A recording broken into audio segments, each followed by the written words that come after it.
There was a great revival in the Hebrides in the early 1900s.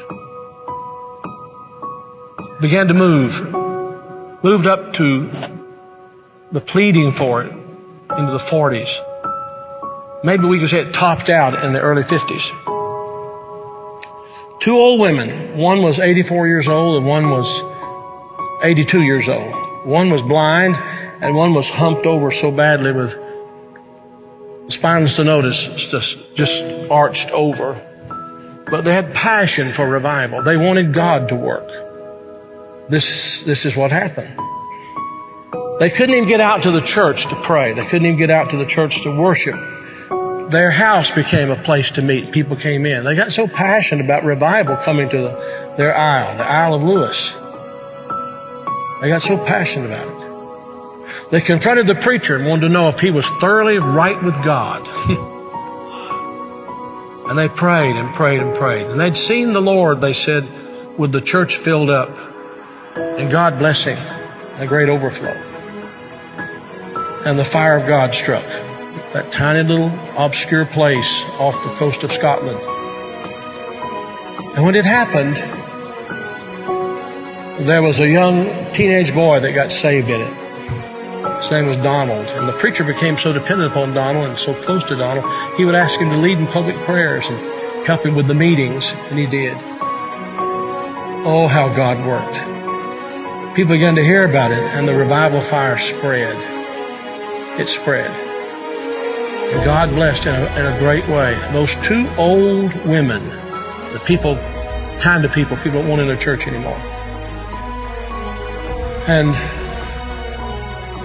from that same island, there was a young girl who was a cousin to Donald Smith, who immigrated to America. Her name was Mary Ann Smith McLeod. She came to America in 1936. She met a man named Fred, and they were married. They fell in love. They were married. God blessed in a great way. And those old women were her aunts. And they came out of that fiery revival. They really experienced revival. And they sent a Bible, a copy of the Word of God that had been used in a special way in that revival, to Mary Ann.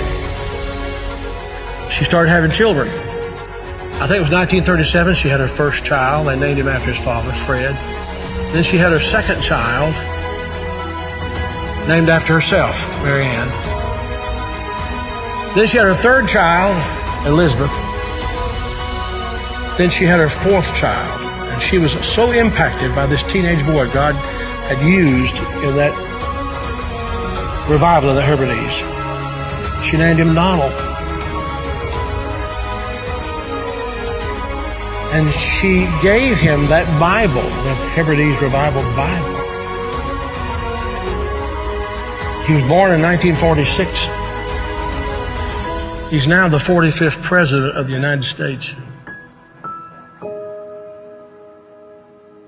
And that Revival Bible is in the Oval Office. I'm saying to you, I don't know how, why, I don't know how it all comes together. But I believe God is putting some things together to give us just a window. If He could find some open people who know what the window's for. Can this be the time the window's open?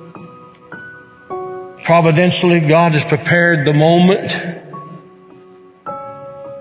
and we will become the people of prayer, pleading with God. This is a plea. Will Thou not revive us again? Will you be a part of that? Will you?